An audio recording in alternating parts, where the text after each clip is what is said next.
नमस्कार साथियों, बहुत बहुत स्वागत है आप सभी का, आप सभी के अपने परिवार के डी लाइफ टीचिंग पर।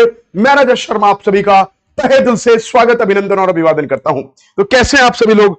आशा करता हूं बढ़िया, बेहतरीन, बहुत अच्छे, बहुत ही शानदार, बहुत ही जबरदस्त होंगे। मेरे भाई, आप सभी को यहां पर सीटेट की ईवीएस के जो डर है दिमाग में आपके लिए, जो भय है, उसको निकालने के लिए मैं आ चुका हूं।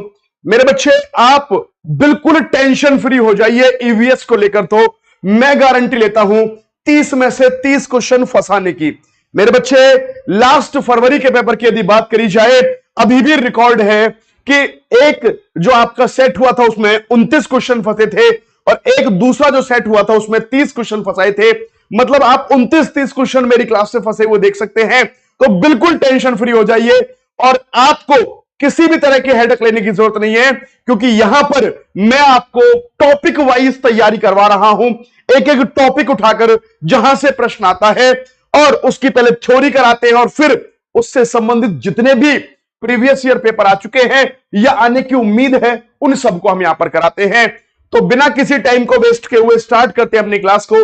सभी साथी एक बार वीडियो को लाइक और शेयर कर देंगे और डेली शाम को 4 बजे, डेली शाम को 4 बजे, संडे हो या मंडे, डेली शाम को 4 बजे हमारी ईवीएस की क्लास चलती है। तो सभी बच्चे लाइव जुड़ने की कोशिश किया करें।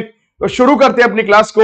वीडियो को लास्ट तक जरूर देखें, बस सुनने से आपका काम चल जाएगा और कुछ करने की जरूरत भी नहीं है। चलते भैया क्लास की तरफ। तो मेरे बच्चे, क्लास की यदि बात कर लूं आप सभी से मैं, देखिए बच्चे, यदि बात करी जाए आज का जो हमारा टॉपिक है वो जानवरों को लेकर है। किसको लेकर? एनिमल्स को लेकर टॉपिक है आज का।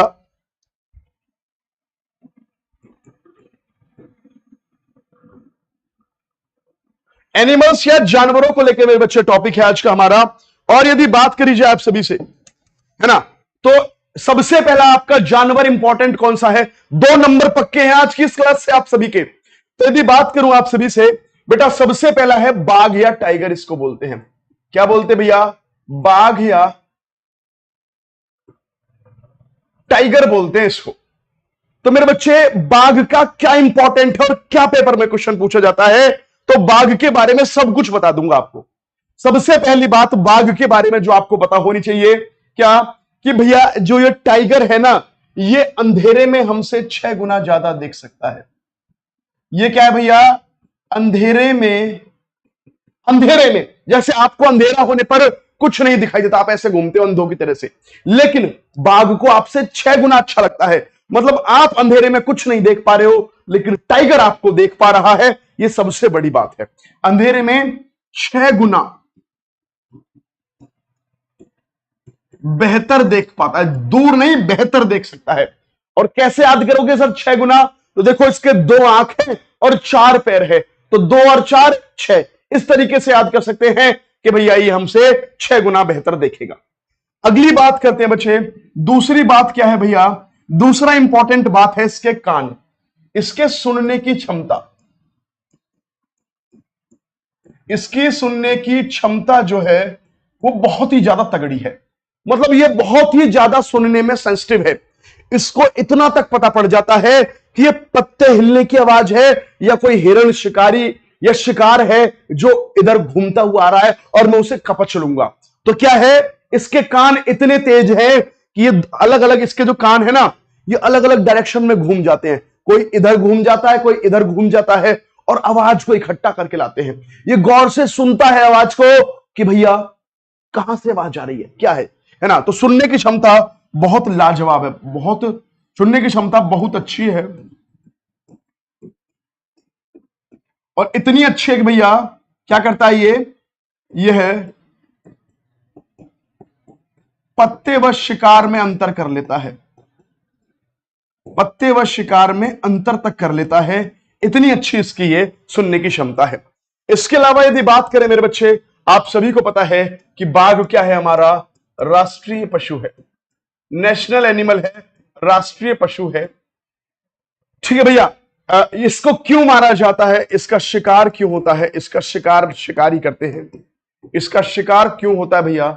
इसका शिकार इसकी खाल के लिए होता है, स्किन, स्किन या खाल के लिए इसका शिकार किया जाता है। अगले पॉइंट की तरफ लेकर चलूं भैया, इसके जो आपको ये मूंछ दिखाई दे रही है ऐसी वाली, आपको इसकी जो ये मूंछ दिखाई दे रही है, ये मूंछ एंटीना की तरह काम करती है। इसकी एंटीना की तरह इसकी मूंछें काम करती हैं और इसको सिग्नल देती हैं कि शिकार कितनी दूर है, कितने कदम में तू उस शिकार को पकड़ लेगा। तो जो इसकी मूंछें हैं, जिसको विस्कर्स कहते हैं, ये किसकी तरह काम करती है बेटा? एंटीना की तरह काम करती हैं, एंटीना की तरह हैं। वह शिकार की सही स्थिति का बताती हैं, शिकार की सही स्थिति बताती हैं कि ये कहां पर है, कितनी दूर है। शिकार की सही स्थिति को बताने का काम करती हैं ये मूंछें। अगली बात करूं मेरे बच्चे, इसके अंदर एक और खास बात है कि ये अपने इलाके का निर्धारण कैसे करता है। जैसे कुत्ते होते हैं ना, कुत्ते अपना मलमूत्र त्याग के इलाके कर देते हैं कि उसके इलाके में कोई दूसरा कुत्ता घुस आए तो उसके ऊपर भौंकते हैं, भाव भाव भाव भाव भाव। तो यही काम ये भी करता है भैया, ये भी अपने इलाके का निर्धारण, यदि बात करूं ये अपना इलाका कैसे बनाता है, तो भैया इलाका मलमूत्र से बनाता है। ये मलमूत्र से ये भी अपना इलाका बनाता है। और मेरे बच्चे अगली बात करी जाए तो इसकी एक और खास बात है कि इसकी दहाड़ जो है ना, इसकी दहाड़ क्या है, इसकी दहाड़ को आप 3 किलोमीटर दूर तक सुन सकते हो, है ना। इसकी दहाड़ जो है, जिसको रोर बोलते हैं, वो कितने किलोमीटर तक सुनी जा सकती है? 3 किलोमीटर तक सुनी जा सकती है। 3 किलोमीटर तक इसकी दहाड़ को आप सुन सकते हो। यह भी इसके अंदर एक खास बात है। चलते हैं अगले पॉइंट की तरफ आप सभी को लेकर। अगला पॉइंट क्या कहता है उसके बारे में बातचीत कर लेते हैं भैया। अगला पॉइंट क्या कह रहा है, ठीक है ना भैया। तो ये सारी की सारी बातें आपकी इसके बारे में हो गई कि इसकी आंखें जो हैं अंधेरे में 6 गुना बेहतर देख सकती हैं। इसके कान सुनने की क्षमता बहुत तगड़ी है। इसकी मूंछों की यदि बात करें, एंटीना की तरह काम करती हैं और शिकार की सही स्थिति का पता लगाती हैं। यदि बात करी जाए, राष्ट्रीय पशु है, क्यों मारा जाता है, क्यों शिकार होता है? स्किन खाल की वजह से इसकी खाल को उतार कर बेचा जाता है। इसकी दहाड़ को 3 किलोमीटर दूर तक सुना जा सकता है। ये सारी की सारी बातें इसकी हो गई। स्क्रीनशॉट ले लीजिए, अगले जानवर की तरफ चलते हैं, अगले जानवर की तरफ, ठीक है ना भैया। स्क्रीनशॉट लीजिए भी सभी बच्चे एकदम, और वीडियो को लाइक और शेयर करते रहें। स्क्रीनशॉट लीजिए, अगले पॉइंट की तरफ चलते हैं। अगला यदि जानवर की बात करूं मेरे बच्चे, हर बार पेपर में भैया जानवरों से प्रश्न आता है। फिर मैं आपसे कह रहा हूं, जानवरों से हर बार पेपर में प्रश्न आता है मेरे बच्चे, छोड़ मत देना। ऐसा मत सोचना सर हाथी कहां सवाल आते होंगे। अब पिछली बार भी आया भैया हाथी से सवाल, सिलौथ से, हाथी से, बाघ टाइगर से, मधुमक्खियों से, हर बार सवाल आ रहे हैं भैया। छोड़ मत देना आप सभी इसको, बस इतना ध्यान रखना आप सभी बच्चे, ठीक है बच्चे। अगले बात की तरफ लेकर चलता हूं मेरे बच्चे। अगला सवाल है, अगली पॉइंट है भैया, जानवर जो आपको पढ़ना है हाथी। इसको बोलते हैं एलिफेंट। हाथी या एलिफेंट के नाम से इसको जाना जाता है। क्या है भैया, जैसे टाइगर हमारा राष्ट्रीय पशु था, यह राष्ट्रीय विरासत पशु है। यह क्या है मेरे बच्चे, राष्ट्रीय विरासत पशु। राष्ट्रीय विरासत पशु भारत का राष्ट्रीय विरासत पशु है ये। अब यदि बात करूं इस हाथी की, तो हाथी के बारे में सबसे पहले बात कर लेते हैं कि ये खाता कितना है। देखिए, यदि बात करूं मेरे बच्चे आप सभी से, है ना, एक एडल्ट या वयस्क हाथी जो है, एक दिन में 100 केजी पत्ते खाता है। पत्ते व झाड़ियां खाता है। इसका मतलब क्या है, ये एक शाकाहारी जीव है। पत्ते और झाड़ियां खाने का काम करता है, शाकाहारी जीव है। और एक दिन में लगभग मैं कह सकता हूं कि 100 किलो के आसपास चीजों को ये खाता है। अगले पॉइंट की तरफ लेकर चलो भैया। देखिए, ये हो गया 100 किलो। वहीं पर वजन की एक दूसरी बात आती है कि 3 महीने के हाथी के बच्चे का वजन कितना होता है मेरे बच्चे, 200 केजी होता है। यहीं पर कंफ्यूज करता है आपको, है ना, बस उल्टा कर देगा, पॉइंट में कहेगा, सवाल कहेगा आपसे, है ना, कि बताइए इनमें से कौन सा कथन सही है, तो कहेगा कि एक वयस्क हाथी एक दिन में 200 किलो पत्ते खाता है और 3 महीने के हाथी के बच्चे का वजन 100 किलो होता है। उल्टा कर दिया, आप कहोगे यार 200 भी पढ़ा है 100 भी पढ़ा है, आप दोनों को टिक कर दोगे, लेकिन यहीं पर आपकी अटेंटिवनेस, यहीं पर आपके दिमाग का यूज होता है कि आपको गलत नहीं करना है। भैया एक दिन में 100 किलो तो खाएगा और बच्चे का वजन 200 है, यह बात ध्यान रखनी है, यहां पर पेपर में फंसाया जाता है। मैं आपको वो भी बताकर चल रहा हूं कि पेपर में आपको कहां पर फंसाया जाएगा। ठीक है बच्चे, अगले पॉइंट की तरफ लेकर चलते हैं मेरे भाई। अगला पॉइंट क्या कहता है, तीसरे पॉइंट की तरफ लेकर चले आप सभी को। तीसरा पॉइंट क्या कहता है, देखिए भैया, यदि बात करें हाथी के बारे में, यह बात हमने पढ़ ली दोनों चीजों को, अब बात पढ़ते हैं मेरे बच्चे हाथी के झुंड के बारे में, है ना। तो यदि बात करूं भैया इनके झुंड के बारे में बात करते हैं, तो भैया झुंड में कितने लोग रहते हैं, झुंड में, है ना, 10 से 12 मेंबर्स। झुंड में केवल 10 से 12 सदस्य इसके रहते हैं, केवल 10 से 12 लोग ही झुंड में रहते हैं। यदि बात करी जाए मेरे बच्चे अगले पॉइंट की तरफ इसमें, तो देखिए इसमें बहुत अच्छी बात दूसरी क्या है कि हाथियों के झुंड में नर हाथी नहीं रहते, है ना, इसमें नर हाथी नहीं होते, नर हाथी नहीं होते। सर क्यों नहीं होते, क्योंकि वो जैसे ही 14-15 साल के होते हैं झुंड छोड़कर चले जाते हैं। क्योंकि पेपर में आता है प्रश्न, 14-15 साल की उम्र में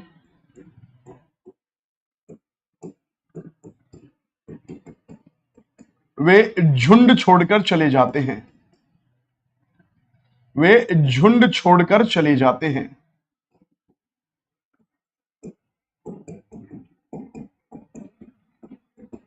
अगली बात यदि लेकर चलो मेरे बच्चे आप सभी को, देखिए झुंड में केवल 10 से 12 सदस्य होते हैं। यहां पर भी बड़ी दिक्कत पूछता है आपसे, कभी 14-15 कह देगा, आपको 10 से 12 याद रखना है। यदि बात करें नर हाथी नहीं होते हैं झुंड में, क्यों नहीं होते, क्योंकि भैया वो 14-15 साल के जैसे ही हुए वो झुंड छोड़कर अकेले रहने चले जाते हैं। तो झुंड में कौन होता है भैया,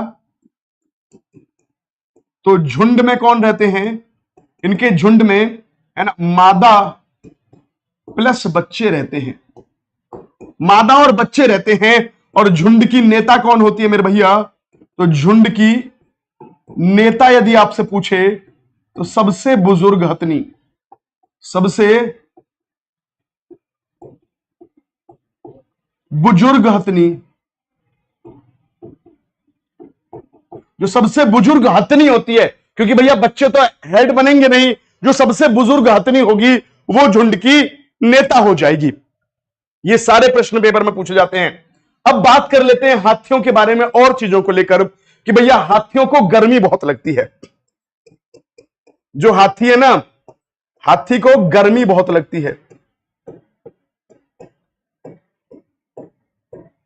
तो जब हाथी को गर्मी बहुत लगती है, हाथी को क्या होता है मेरे बच्चे, हाथी को गर्मी बहुत लगती है, इसलिए क्या करते हैं मेरे बच्चे, इनको कीचड़ व पानी से खेलना पसंद है। कीचड़ प्लस पानी से खेलना पसंद है। क्यों पसंद है, इससे ये गीले हो जाते हैं। क्लियर है सभी को, इससे ये गीले हो जाते हैं, इसलिए कीचड़ और पानी से खेलना पसंद है ना। ये बातें आपको पता हो गई। इसके अलावा हाथी जो अपने कान है ना, उसका पंखे की तरह इस्तेमाल करता है, कान का पंखे की तरह इस्तेमाल करता है, कान का पंखे की तरह प्रयोग करता है ये। और एक लास्ट इंपॉर्टेंट पॉइंट जो है भैया इसका, वो क्या है कि हाथी बहुत कम देर सोते हैं, हाथी बहुत कम आराम करता है। हाथी जो होता है भैया बहुत कम आराम करता है।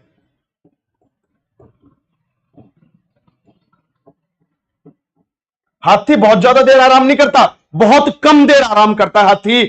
ये मत समझना कि इतना भारी शरीर वाला है तो बहुत आराम करता होगा, नहीं, मुश्किल से 2 से 4 घंटे पूरे दिन में सोता है, ज्यादा देर ये नहीं सोता है। क्लियर है अभी सभी को, स्क्रीनशॉट ले लो, इससे बाहर चीजें नहीं आएंगी। स्क्रीनशॉट ले लीजिए आप सभी बच्चे भी इसका। क्लियर है अभी सभी को, यहां तक की बात है। अगले पॉइंट की तरफ लेकर चलते भैया, अगले पॉइंट की तरफ लेकर चलते हैं। 2 से 4 घंटे केवल हाथी सोता है। ये पॉइंट नोट कर लेना अपनी कॉपी में, स्क्रीनशॉट करने के बाद में। अगले पॉइंट की तरफ लेकर चलता हूं मेरे भैया। अगला सवाल क्या कहता है उसकी तरफ बातचीत कर लेते हैं। हो गया ना स्क्रीनशॉट। अगला है भैया जानवर स्लॉथ। मैं गारंटी से लिख के दे रहा हूं, आज की क्लास 2 नंबर दिलाकर जाएगी। ना दिला के जाए तो मेरी बात नोट कर लेना, पेपर में देख लेना आप बच्चे। आज की क्लास से 2 नंबर पक्के हैं आपके, ये गारंटी कहता हूं मैं आप सभी को। अगला जानवर है स्लॉथ।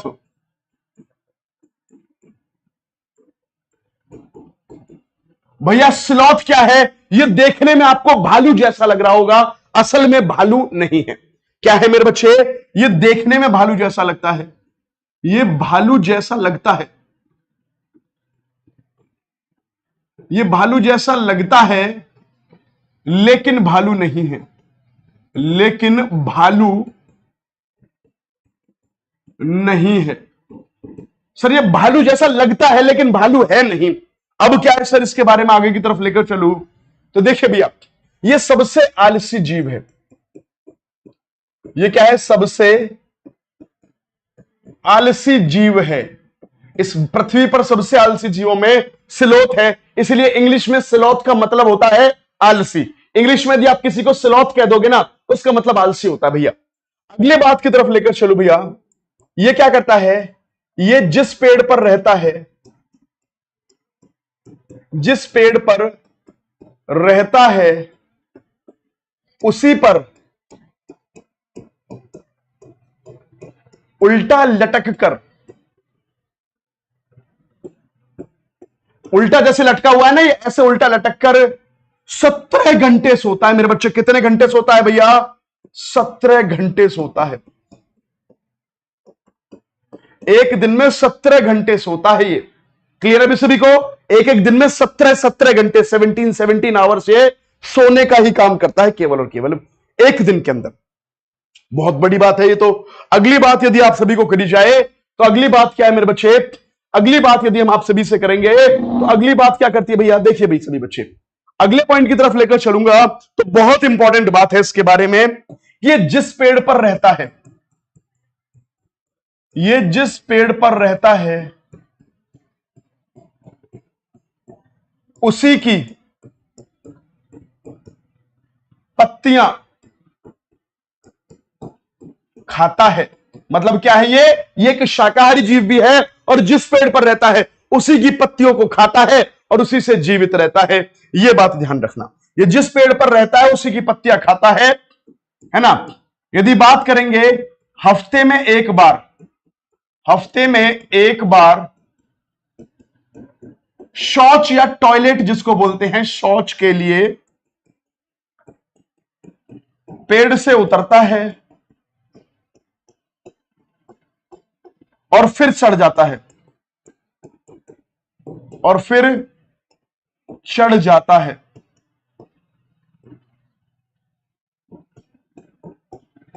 हफ्ते में केवल एक बार शौच के लिए पेड़ से उतरेगा और फिर पेड़ पर चढ़ जाएगा, फिर सोएगा 17 घंटे तक। ये अपने इसका जीवन काल कितना होता है बच्चे? यदि बात करी जाए है ना, अपने 40 वर्ष के जीवन में, 40 वर्ष के जीवन में मात्र कितने पेड़ बदलता है मेरे बच्चे? लगभग लगभग यदि बात करी जाए 8 पेड़ बदलता है।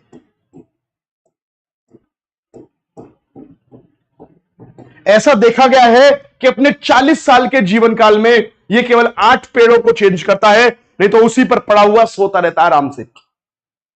तो कल को पेपर में आए कि इसका जीवन काल कितना है? 40 वर्ष का है और कितने पेड़ चेंज करता है? 8। मतलब एक पेड़ पर 5 साल रहता है। शाकाहारी जीव है, पत्ते खाता है इसलिए शाकाहारी है। ये भालू जैसा दिखता है, भालू नहीं है।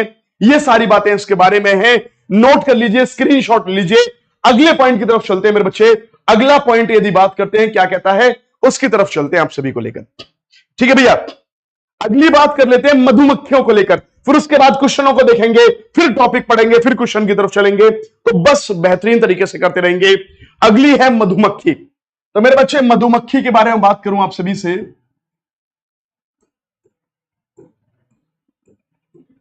तो भैया मधुमक्खी के बारे में सबसे पहले आपको एक पॉइंट बताना चाहता हूं।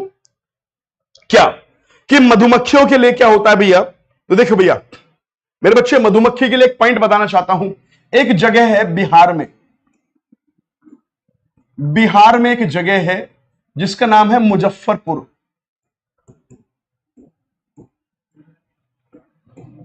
जिला मुजफ्फरपुर है। वहां पर भैया यदि बात करूंगा आप सभी से, बोचाहा गांव है। वहां पर क्या है भैया, बहुत जबरदस्त लीची होती है। यहां पर लीची की खेती बहुत जबरदस्त होती है। और यहां के किसानों ने क्या सोचा कि यार लीची तो इतनी जबरदस्त हो रही है, और लीची पर हर साल फूल भी आता है। और फूल कब आता है भैया इस पे, यदि कल को आपसे मैं पूछूं कि लीची पर फूल कब आता है, तो भैया इस पर जो फूल आता है वो फरवरी में आता है। प्रतिवर्ष फरवरी में लीची के पेड़ों पर फूल आता है। तो यहां के किसानों ने सोची यार कि फूल तो हर साल आ ही रहा है, क्यों ना एक काम करा जाए कि अपनी आमदनी को बढ़ाने के लिए हम मधुमक्खी पालन कर ले। कि भैया आमदनी बढ़ेगी, मधुमक्खी पालन कर ले, फूल खिली रहे तो उससे शहद बनेगा, और लीची का शहद है तो बड़ा महंगा बिकेगा। तो यहां के लोगों ने क्या करा, यहां के लोगों ने मधुमक्खी पालन शुरू कर दिया। मधुमक्खी पालन यहां के लोगों ने शुरू कर दिया। अब भैया मधुमक्खी पालन शुरू कर दिया तो क्या होगा, तो मधुमक्खी पालने का समय भी तो पता होना चाहिए कि कब मधुमक्खी पालनी चाहिए।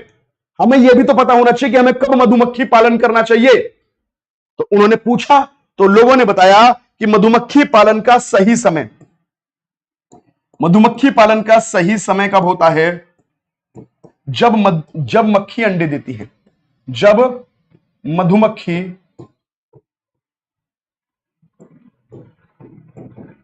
अंडे दें। और भैया मधुमक्खी अंडे कब देती हैं, तो मेरे बच्चे यदि बात करी जाए, मधुमक्खी अंडे देती हैं अक्टूबर से दिसंबर में। तो मधुमक्खी पालन करने का सबसे अच्छा समय होता है जब मधुमक्खी अंडे दे, और मधुमक्खी अंडे देती हैं भैया अक्टूबर से दिसंबर में। तो यह बात ध्यान रखना, पेपर में कभी कभी डायरेक्ट पूछ लेता है कि मधुमक्खी पालन करने का सबसे अच्छा समय क्या है, तो डायरेक्ट आपको दे देता है कि अक्टूबर से दिसंबर का। लेकिन कभी ऑप्शन में हो सकता है इस बार दे दे ऐसा कि मधुमक्खी पालन करने का सही समय कब है, जब मधुमक्खी अंडे दे तब सही समय है। महीना न देकर आपको यह दे दे, तो यह भी बात ध्यान रखनी है। इसके अलावा कभी आपसे सवाल पूछ सकता है कि लीची के फूल किस महीने में आते हैं, तो लीची के फूल फरवरी के महीने में आते हैं। यह बात भी ध्यान रखनी है। दोनों बातें आपके लिए बहुत इंपॉर्टेंट हो जाती है मेरे बच्चे, बहुत ज्यादा इंपॉर्टेंट आपके लिए दोनों बातें हो जाती हैं। अगली बात करते हैं, लेकर चलते हैं आप सभी को। अब बात करते हैं मधुमक्खी की तरफ। स्क्रीनशॉट ले लो आप सभी बच्चे। तो भैया ये मधुमक्खी है आपकी, और ये क्या करती है, इसका काम होता है क्या कि ये सबसे पहले रस छत्ता बनाएगी अपनी, और फूलों के पास जाती है। उनका पराग जो होता है, नेक्टर जिसको बोलते हैं इंग्लिश में, उसको उससे रस चूस कर लाती है। और उससे क्या करती है मेरे बच्चे, उससे रस चूस कर लाने के बाद उससे छत्ते में आकर शहद बनाती है।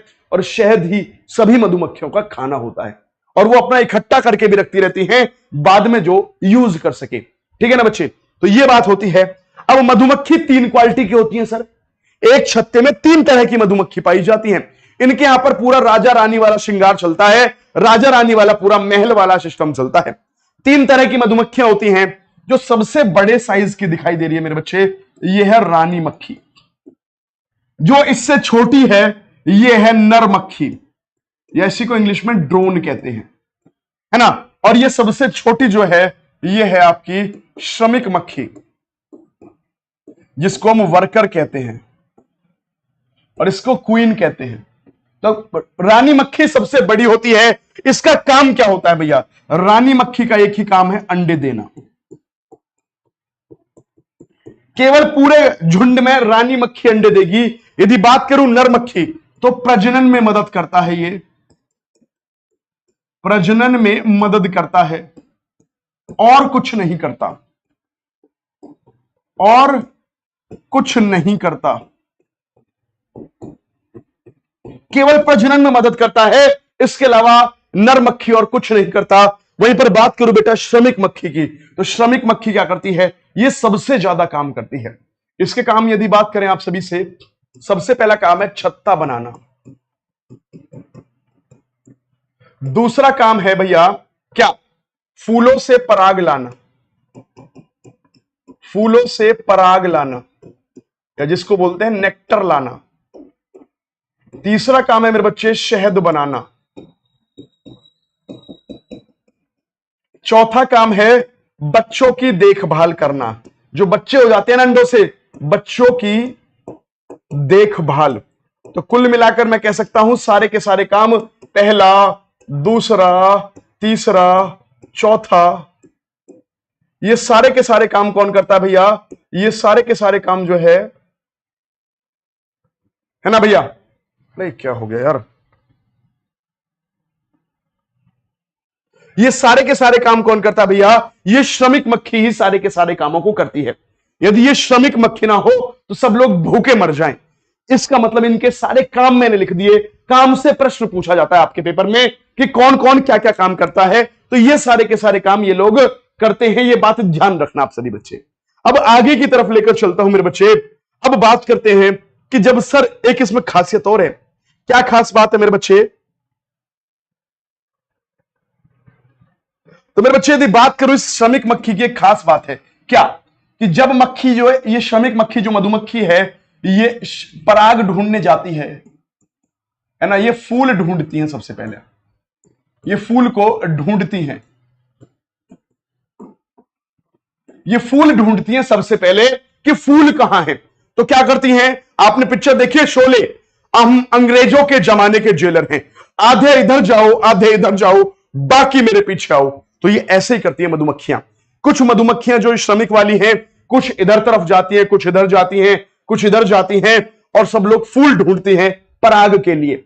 और ये कहती है कि जिसको भी फूल मिल जाए वो डांस करना है, स्पेशल वाला डांस करना। और जैसे ही स्पेशल वाला डांस करती है कोई भी मधुमक्खी, तो सारी मधुमक्खियां उसी के पास आ जाती हैं।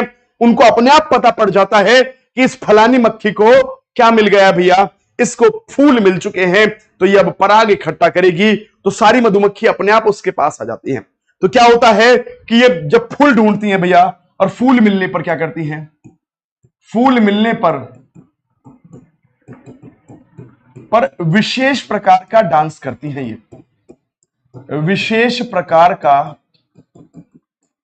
डांस करती हैं, नृत्य करती हैं, जिससे सभी मक्खियों को पता पड़ जाता है कि भैया यहां पर इसको फूल मिल गया है, और सारी उड़कर उसके पास पहुंच जाती हैं। ये बात ध्यान रखना आप सभी बच्चे। क्लियर अभी सभी को? तो ये बात रही थी मधुमक्खियों की। स्क्रीनशॉट ले लीजिए भी सभी बच्चे, स्क्रीनशॉट हो जाने चाहिए। और जल्दी से, वीडियो अच्छी लग रही है तो एक बार सभी मेरे साथी वीडियो को लाइक और शेयर जल्दी से कर देंगे भाई। जितने भी बच्चे हैं सभी बच्चे एक बार वीडियो को लाइक और शेयर कर देंगे भाई। सभी मेरे साथी वीडियो को लाइक और शेयर कर देंगे। चलते हैं अगले पॉइंट की तरफ आप सभी को लेकर। अगला पॉइंट क्या कहता है उसकी तरफ चलते हैं। देखिए भाई, है ना, स्क्रीनशॉट ले लीजिए भैया। अगली बात करते हैं अगले पॉइंट की तरफ। सर मधुमक्खियों के अलावा पेपर में प्रश्न आता है कि मधुमक्खियों के अलावा और कौन कौन से ऐसे जानवर हैं या कीड़े हैं जो झुंडों में रहते हैं। देखो मधुमक्खी झुंड में रहती है, राजा रानी सब कुछ। तो मधुमक्खी के अलावा यदि बात करूं मेरे बच्चे, तो देखो इसको बोलते हैं ततैया, इंग्लिश में बोलते हैं वेस्प। ये एक झुंड में रहता है। इसके बाद इसको बोलते हैं भैया दीमक, टर्माइट। ये भी भैया झुंडों में ही रहता है, अपने कॉलोनी में रहते हैं पूरी पूरी। और ये है भैया चींटी, एंट। ये भी क्या है भैया, पूरे के पूरे झुंडों में या कॉलोनी के टाइप में ही रहते हैं। तो मैं कह सकता हूं ये सारे के सारे वो जानवर या कीड़े हैं जो झुंड में रहते हैं। कौन कौन? मधुमक्खी, ततैया, दीमक और चींटी, ये झुंड में रहने वाले जानवर हैं। तो इनको याद रखेंगे।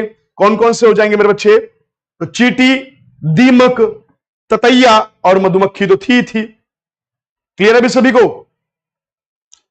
अब बात कर लेते हैं मेरे बच्चे सांपों के बारे में। सांपों के बारे में बात कर लेते हैं।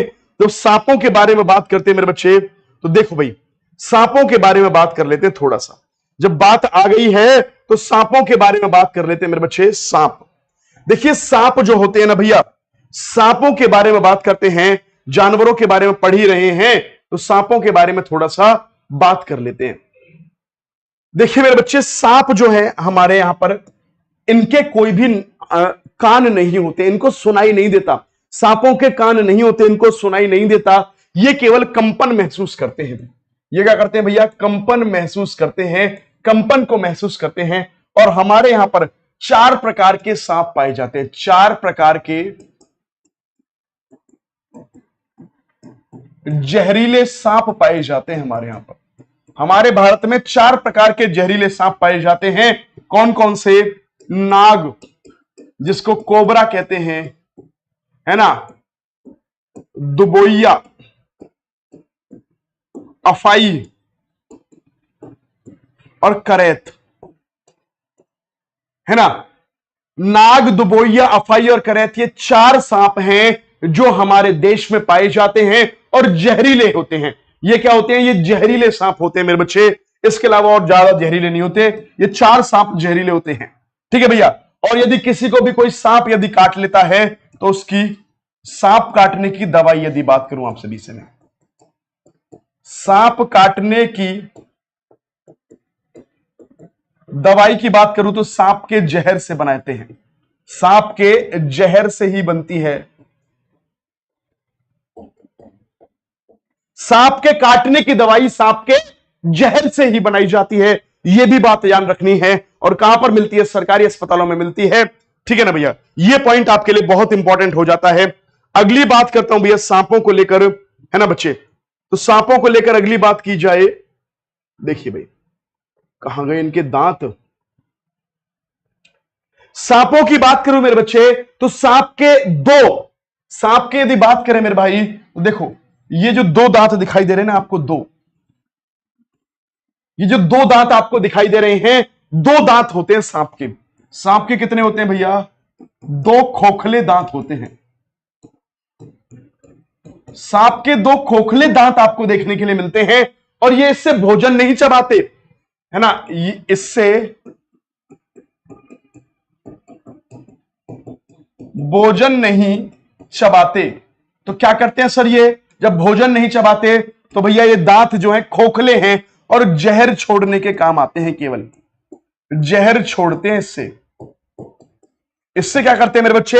सांप जहर छोड़ते हैं।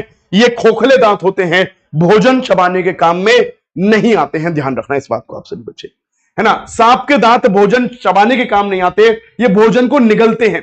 लेकिन ये सांप के दांत क्यों होते हैं? केवल 2 होते हैं, नीचे कोई दांत नहीं होते, ऊपर ही ऊपर होते हैं। और ये किस काम आते हैं भैया? जहर को छोड़ने के काम आते हैं, ठीक है बच्चे। अगली बात कर लेते भैया और दांतों के बारे में बात कर लेते हैं। जैसे गाय भैंस के दांत हैं। गाय भैंस के ऊपर के जबड़े में दांत नहीं होते, केवल नीचे के जबड़े में दांत होते हैं। और प्रश्न आया है, पिछली साल यहां से प्रश्न आया था कि बताइए गाय के आगे के दांत ऐसे होते हैं, पीछे के दांत ऐसे होते हैं, कैसे होते हैं? तो आपसे पूछा था कि कौन से काटने के काम आते हैं, कौन से चबाने के काम आते हैं। तो भैया गाय के ये जो दांत होते हैं, है ना, ये नीचे के दांत होते हैं, केवल नीचे के जबड़े में दांत होते हैं। और इसके आगे के दांत क्या होते हैं भैया? आगे के दांत काटने के काम आते हैं। और पीछे के यदि बात करी जाए बच्चे तो पीछे के चबाने के काम आते हैं। यह बात भी आपको पता होनी चाहिए कि आगे के दांत इसके काटने के और पीछे के चबाने के काम आते हैं। अगली बात करता हूं भैया बिल्ली के दांत। बिल्ली के दांत देख पा रहे हो आप, कितने नुकीले दांत हैं। तो नुकीले दांत क्यों है भैया? बिल्ली के दांत नुकीले इसलिए हैं क्योंकि ये मांस को फाड़ने के काम आते हैं। किस लिए काम आते हैं मेरे बच्चे? मांस को फाड़ने के लिए काम आते हैं, है ना। तो बिल्ली के नुकीले दांत किस लिए काम होते हैं? नुकीले दांत मांस फाड़ने के काम आते हैं।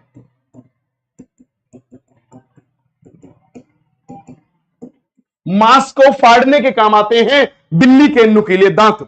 चलते हैं अगले पॉइंट की तरफ भैया। अगली बात करते हैं मेरे बच्चे। अगली देखिए, सांप के दांत हमने देख लिए, है ना। इसके बाद यदि बात करूं मेरे बच्चे आप सभी से, तो एक बहुत इंपॉर्टेंट पॉइंट देखिए कि कौन से जानवर अंडे देते हैं और कौन से जानवर बच्चे देते हैं। इनमें से कौन से जानवर अंडे देते हैं और कौन से जानवर बच्चे देते हैं, यहां से बड़ा प्रश्न आता है, ठीक है भैया। यदि बात करी जाए तो देखो बच्चे, ऐसे जानवर बच्चे कौन देंगे? जिनके कान होंगे, बाहरी कान व खाल पे बाल, खाल पर बाल होंगे जिसके, और बाहरी कान होंगे, ये तो देंगे भैया बच्चे। जैसे हमारे बाहर के कान दिखाई देते हैं और हमारी स्किन पर बाल भी हैं। ऐसे जानवरों की बात कर रहा हूं, पक्षियों की नहीं भैया, जिनके कान होते हैं बाहर दिखने वाले और स्किन पर बाल होते हैं, वो बच्चे देते हैं। ये क्या देते हैं भैया? ऐसे जानवर बच्चों को जन्म देते हैं। किसको जन्म देते हैं मेरे बच्चे? ऐसे जानवर बच्चों को जन्म देते हैं। वहीं पर ऐसे जानवर जो अंडों को जन्म देते हैं वो क्या होते हैं? तो भैया इनके बाहरी कान नहीं होते और स्किन या खाल पर बाल भी नहीं होते इनकी पर। इनकी खाल पर भी बाल नहीं होते। जैसे आप देखो छिपकली, स्किन पर बाल ही नहीं है। सांप, और यदि बात करूं आपसे बेटा मगरमच्छ, ये सब अंडे देने का काम करते हैं। क्लियर है भी सभी को? कोई भी दिक्कत यहां तक किसी को भी? जानवरों की बात कर रहा हूं, मुर्गी उर्गी की मत बात कर लेना आप, है ना, जानवरों की बात कर रहा हूं भैया। क्लियर है भी सभी को? अगली बात यदि करी जाए तो बहुत अच्छा है कि आपने देखा होगा जानवरों की स्किन पर पैटर्न दिखाई देते हैं। जैसे आपको यह दिखाई दे रहा है चित्तीदार घोड़ा, जेब्रा है। जेब्रा की स्किन पर काला सफेद दिखाई देता है।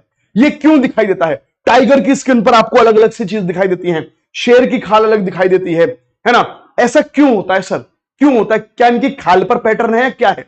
तो भैया जानवरों की जो आपको स्किन पर पैटर्न दिखाई देता है वो उनके बालों की वजह से होता है। इसके प्रूफ के लिए मैं लाया हूं, देखिए भैया, ये वही चित्तीदार घोड़ा है, जेब्रा है, इसकी शेविंग कर दी है।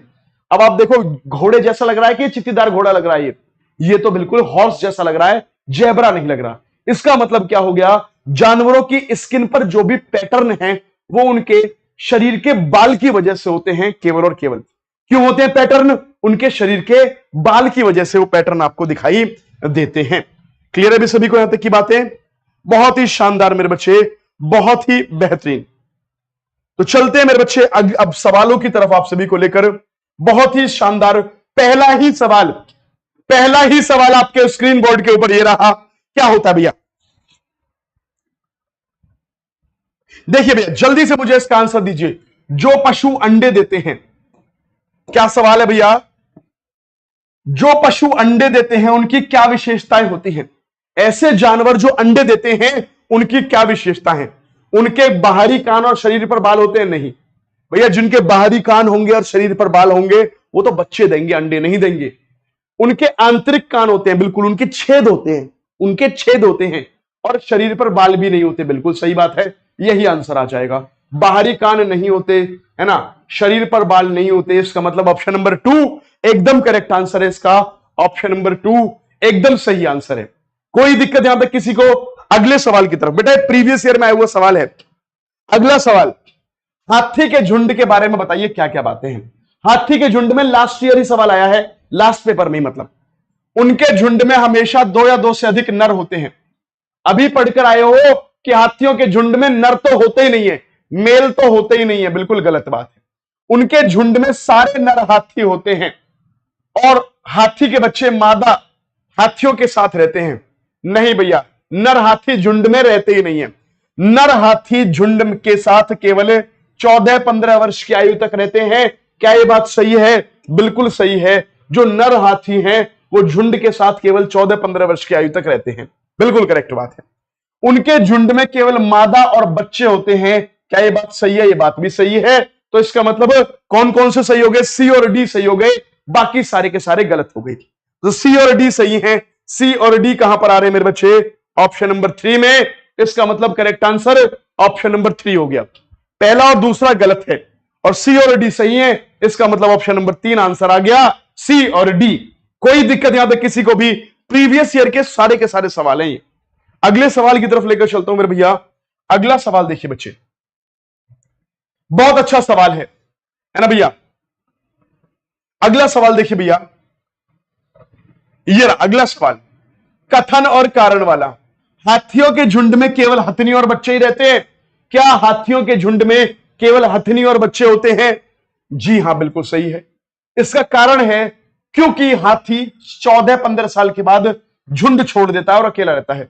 बिल्कुल सही कारण है भैया। बच्चे और हथनी तभी तो रहेंगे जब हाथी जो है, नर हाथी, झुंड छोड़कर चला जाएगा।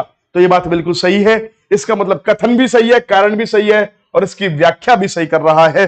तो कथन और कारण सही है, दोनों कथन और कारण सही हैं और सही व्याख्या भी कर रहा है। ऑप्शन नंबर 4 एकदम करेक्ट आंसर आ गया। ऑप्शन नंबर 4 एकदम सटीक आंसर आ गया इसका। अगले सवाल की तरफ लेकर चलता हूं मेरे बच्चे। अगला सवाल क्या कहता है, देखिए भाई अगला सवाल बहुत ही जबरदस्त है। अगला सवाल क्या कहता है, अगला सवाल देखिए भाई बच्चे। गाय के आगे के दांत छोटे तथा पीछे के चपटे और बड़े होते हैं, ऐसा क्यों होता है? बेटा यह भी पिछली साल ही पेपर में आया हुआ सवाल है। पिछली साल ही पेपर में आया हुआ सवाल है। क्या है कि गाय के आगे के दांत छोटे और पीछे के दांत चपटे और बड़े होते हैं, ऐसा क्यों होता है? क्यों होता है काम? तो आगे के दांत क्या होते हैं, मैंने आपको बताया क्रमशः। आगे के दांत देखो, पहले क्या है, आगे के दांत दिए हुए हैं और बाद में पीछे के दांत हैं। तो अभी बताकर आया हूं, आगे के दांत काटने और पीछे के दांत चबाने के काम आते हैं। तो आगे के चबाने नहीं, आगे के काटने और पीछे के कुतरने नहीं, आगे के काटने और पीछे के चबाने के काम आते हैं। यही इसका करेक्ट आंसर है। आगे के काटने के और पीछे के चबाने के काम आते हैं। ऑप्शन नंबर 4 एकदम करेक्ट आंसर है इसका। ऑप्शन नंबर 4 एकदम इसका सटीक आंसर है। कोई भी दिक्कत यहां तक किसी को भी हो तो बताइए। अगले सवाल की तरफ लेकर चलता हूं मेरे बच्चे। अगला सवाल क्या कहता है भैया, अगले सवाल की तरफ बातें कर लेते हैं। बहुत ही जबरदस्त सवाल है, जल्दी से बताइए भैया। तो मेरे बच्चे यदि बात करी जाए आप सभी से, मधुमक्खियों के छत्ते के बारे में नीचे कुछ कथन दिए हैं, उस पर विचार कीजिए। मधुमक्खियां शहद के छत्तों में रहती हैं, बिल्कुल सही बात है। हर छत्ते में एक रानी मक्खी होती है जो अंडे देती है, बिल्कुल सही बात है। छत्ते में कुछ नर मक्खी होते हैं जो छत्ते के लिए श्रमिक के रूप में काम करते हैं। श्रमिक के रूप में भैया ये काम नहीं करते, ये केवल प्रजनन कराते हैं, इसके अलावा कुछ नहीं। तो श्रमिक के रूप में काम नहीं करते, इसका मतलब ये बात गलत हो गई। छत्ते में अधिकांश मादा मक्खियां श्रमिक मक्खियां होती हैं जो दिन भर छत्ता बनाने और बच्चों को पालने का भी काम करती हैं। अगला है श्रमिक मक्खी शहद के लिए, रस की खोज के लिए लीची के फूलों के चारों ओर चक्कर लगाती हैं। बिल्कुल भैया ये बात सही है ना। लेकिन यदि बात करें छत्ते में अधिकांश मादा मक्खी होती हैं या नहीं होती, तो मेरे बच्चे यहां पर ए और डी इसका करेक्ट आंसर आ रहा है ना। सी इसका नहीं है, क्योंकि यहां पर कहीं भी एनसीईआरटी में आपको श्रमिक मक्खियों को मादा मक्खी नहीं कहा गया है। इसका मतलब क्या है, ए और डी इसका करेक्ट आंसर है, ए और डी। ठीक है भैया, अगले सवाल की तरफ लेकर चलते हैं भैया। अगला सवाल है ना, अगला सवाल यदि बात करी जाए, अब बहुत अच्छा सवाल है आपके पेपर के लिए, बहुत अच्छा सवाल। निम्नलिखित में से कौन सा जंतु गाय, भैंस और भेड़ का सबसे निकटतम संबंधी है? अब भैया ये कॉमन सेंस के ऊपर का सवाल है, ये कॉमन सेंस का सवाल है और कोई सवाल नहीं है, ये सिंपल कॉमन सेंस का सवाल है। क्या है कि गाय देखो क्या देती है, गाय शाकाहारी है, भैंस शाकाहारी है, भेड़ शाकाहारी है ना। गाय शाकाहारी, भैंस शाकाहारी, भेड़ शाकाहारी।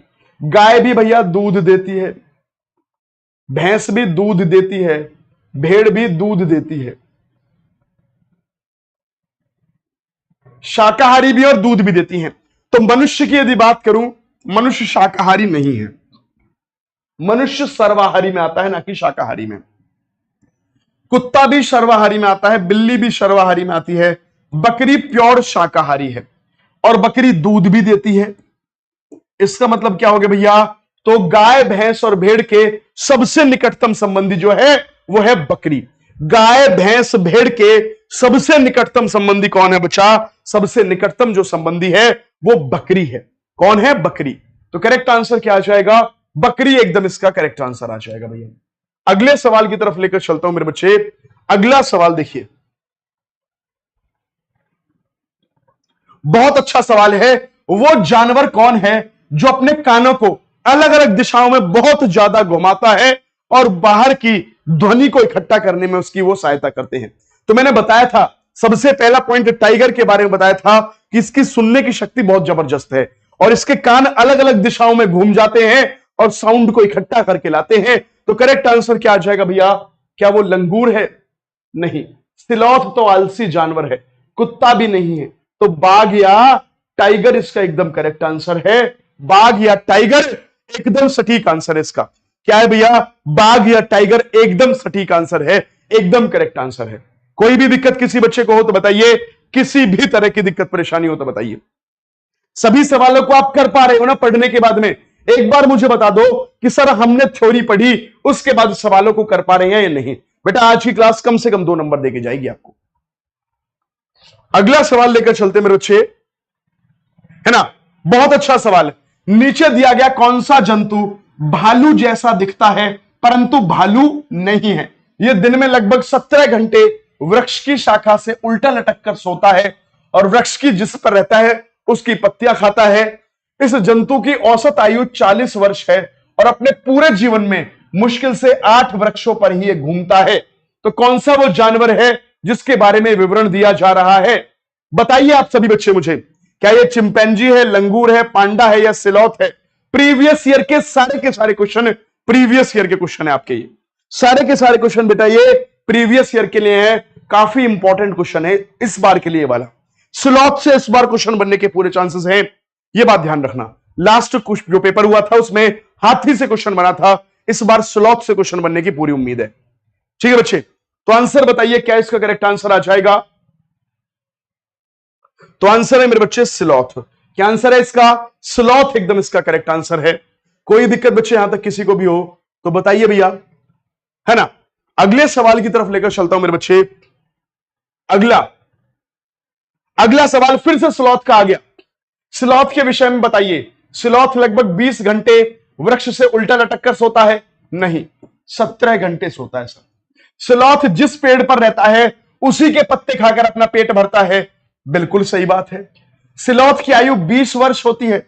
नहीं, केवल 40 वर्ष इसकी आयु होती है। तो क्या है? केवल ऑप्शन नंबर 2 सही है। तो क्या है ऑप्शन नंबर 2? केवल ऑप्शन नंबर बी सही है। चौथा आंसर इसका करेक्ट हो गया। ऑप्शन नंबर बी केवल सही है, चौथा आंसर इसका एकदम करेक्ट हो गया। निम्नलिखित में से कौन सा सामाजिक कीड़ा नहीं है?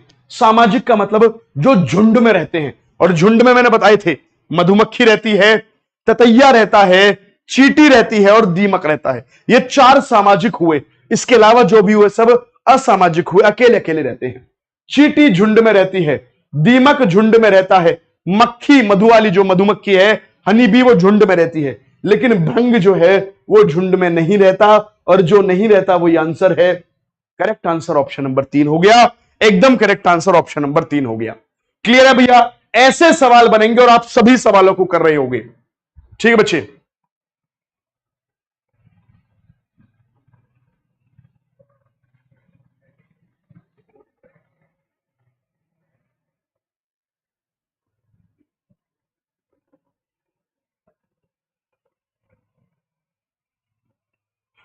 अब बेटा सांप के बारे में सवाल आपको है। सांपों के बारे में सही कथन बताइए। हमारे देश में केवल 4 प्रकार के जहरीले सांप पाए जाते हैं। कोबरा सांपों की एक जहरीली किस्म है। एक जहरीले सांप के 4 खोखले दांत होते हैं, जिसके माध्यम से 4 खोखले होते हैं भैया, जिसके माध्यम से वो जहर छोड़ता है। सर्पदंश की दवा सांप के जहर से बनाई जाती है। यह आपका आज का होमवर्क हो गया मेरे बच्चे, यह आपका होमवर्क हो गया। बिल्कुल सभी बच्चे स्क्रीनशॉट ले लीजिए इसका। यह आज का आपका होमवर्क हो गया। सभी बच्चे इसका स्क्रीनशॉट ले लेंगे, होमवर्क का स्क्रीनशॉट ले लीजिए।